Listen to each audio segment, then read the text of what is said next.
Hello. In today's video, I'm going to show you, well, first of all, I'm canning some Philly cheesesteak meat, but I'm also going to show you my raised beds and how they're doing. We had some cold weather that got down like close to 40, so it kind of stunted a few of them, but I think they're going to come back okay. But I'll show you that a little bit later. Let me show you what I'm doing right now. Welcome back to the channel. And I hope you'll enjoy what I've got for you today.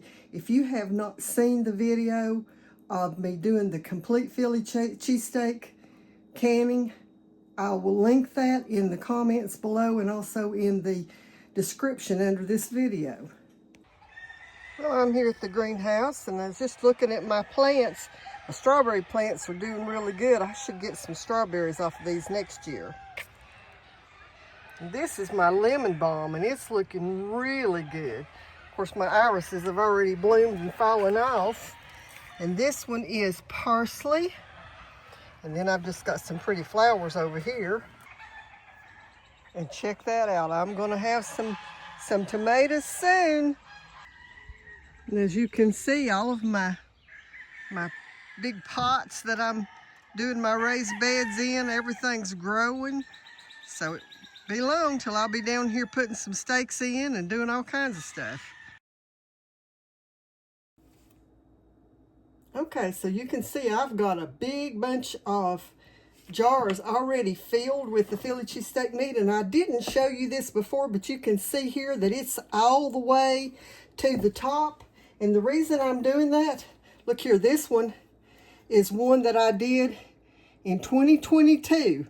Going to open that and eat it, but you see how far down it has shrunk in the jars, and that's why I put it all the way to the top, because I know it's going to shrink down some. But what I've got here is Philly cheesesteak meat, Worcestershire sauce, some liquid smoke, and with this one I've just put onions on the top, and I'm going to put these pints in the canner for 75 minutes. I also have some 1.5 jars that I have done, and I'm going to put them in the canner for 90 minutes. Well, I've got my canners loaded. I've got 2 canners going, and you can see right here, I've got enough here on the counter for another load. So you can see we eat a lot of Philly cheesesteak meat, but I use it in various different ways, and I'll be showing you some of those ways soon. I think whenever I do Philly cheesesteak meat again, that I am going to do it from fresh meat. I've had several people to ask me where do I find the Philly cheesesteak meat, and it's getting harder and harder to find. So if that's something that you would like for me to do, please put a comment on this video, and I would appreciate if y'all would like and share my videos too. But put a comment if that's something that you would like to see, how to do that. And I think I can make that happen.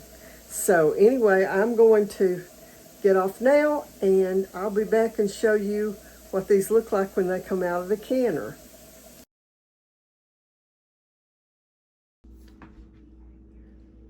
Well, you can see that I've got 2 runs here on the counter. Got another one in the pressure canner. You can see I've got some bigger jars back there. Those are 1.5 pints, and these are pints. And see how much the levels dropped, even though I had them up to the top. Well, you can still hear my canner going in the background, the last one. But until the next time, Jesus loves you and God bless you.